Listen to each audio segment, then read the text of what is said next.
Dan terkait hal ini, Wakil Gubernur Jawa Timur Emil Dardak saat ini sudah bergabung bersama Good Morning melalui sambungan Skype. Good morning, Mas Emil.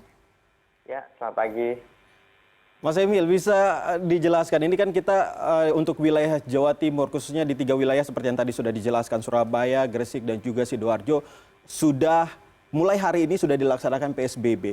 Nah, ini bagaimana jalannya tadi? Apakah memang cukup lancar? Terus juga saya penasaran dengan kemarin ada informasi soal bantuan pangan untuk warga. Itu bantuan pangan itu seperti apa? Ya, baik. Jadi pertama perlu saya sampaikan bahwa sebenarnya PSBB ini tidak terlalu secara fundamental berbeda dengan apa yang menjadi himbauan bahkan preferensi masyarakat hari ini untuk menghindari penyebaran COVID-19. Bekerja dari rumah, kemudian beribadah di rumah, kemudian juga sekolah di rumah. Ini kan sebenarnya sudah berlangsung sudah berapa minggu terakhir, sudah cukup lama. Namun demikian, PSBB memberikan basis yang lebih kuat untuk memberikan satu tindakan terhadap mereka yang tidak mengikuti anjuran tersebut. Begitu. Jadi selama ini bantuan pangan dikatakan karena orang tidak bisa cari makan. Padahal kenyataannya ini bukan pelarangan tapi pembatasan.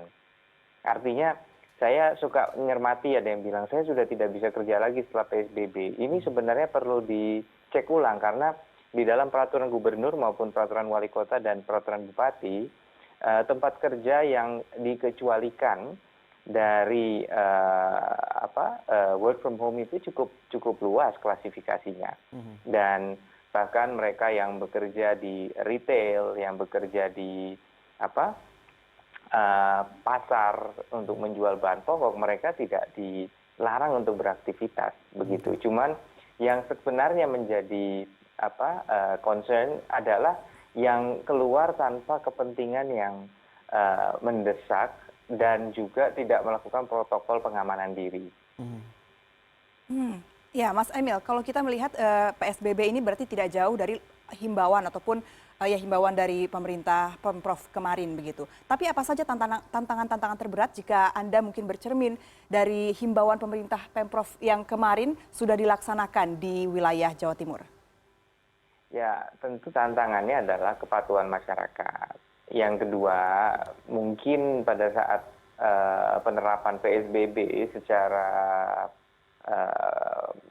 regulasi, maka kita tidak memungkiri mungkin akan muncul mereka yang secara mata pencarian juga turut terdampak. Namun perlu kami sampaikan bahwa mungkin secara prinsip sebenarnya kalau kita bicara rumah makan, kenyataannya orang sudah hampir tidak pergi ke rumah makan hari ini. Mereka lebih banyak delivery atau take away. Begitu. Jadi sebenarnya sudah ada perubahan pola beli masyarakat. Namun kali ini mungkin penerapannya akan lebih merata. Karena kekhawatiran bahwa data epidemiologi Surabaya beserta kecamatan di Sidoarjo dan Gresik yang berbatasan dengan Surabaya ini menunjukkan angka yang sudah menjadi alarm bagi pelaku kesehatan masyarakat atau ahli medis, sehingga ini disampaikan kepada kami beberapa waktu lalu yang mendasari kemudian diterbitkannya PSBB ini. Tapi ini terkait dengan bantuan logistik, ini kita kembali lagi ke pertanyaan awal, Mas. Jadi kan ada bantuan pangan dari pemerintah Provinsi Jawa Timur. Nah, ini nanti sistemnya seperti apa? Kalau tadi, kalau saya tidak salah menangkap, bahwa ini berarti tidak semua orang akan mendapatkan bantuan pangan ini. Lalu apakah caranya seperti apa? Karena ini bukan lockdown. Kalau lockdown itu orang di rumah, nggak boleh keluar rumah. Ya, kemudian dia untuk mengakses apa yang dibutuhkan juga nggak bisa. Tapi ini seperti apa? Karena kita takutnya kayak di Jakarta, jadi ada kita tahu bersama bahwa ada cakar-cakaran antara Bu RT dan juga warga. Ini Jawa Timur sendiri seperti apa? Ya, makanya kita benar-benar memastikan dari awal bahwa PSBB ini harus sinkron di level kepala daerah tingkat kota dan kabupaten. Karena mereka yang akan mengantisipasi dengan sangat seksama kerawanan-kerawanan di lapangan. Jadi sebenarnya saat ini kita ada dua model. Yang pertama ini adalah memenuhi kebutuhan makanan siap saji melalui dapur umum. Oke.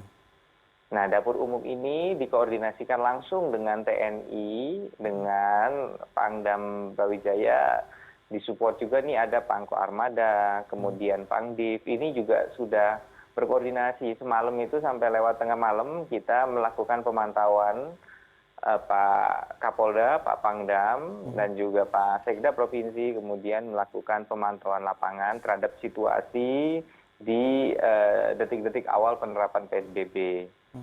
Bagaimana kesiapan dapur umum pada saat sahur dan juga nanti menjelang buka. Nah ini ada banyak sekali titik, tetapi kita tahu bukan hanya di level Pemprov, tetapi juga banyak inisiatif yang dilakukan oleh pemerintah kota dan kabupaten. Ini semua yang disinergikan dalam satu komando dengan adanya Kapolda dan Pangdam, juga Panglima dari unit TNI tingkat provinsi untuk menyelaraskan semua sumber daya yang akan mengawal baik itu penerapan implementasi PSBB maupun juga logistik. Baik Mas Emil, tentunya kita berharap PSBB di Jawa Timur dapat efektif berjalan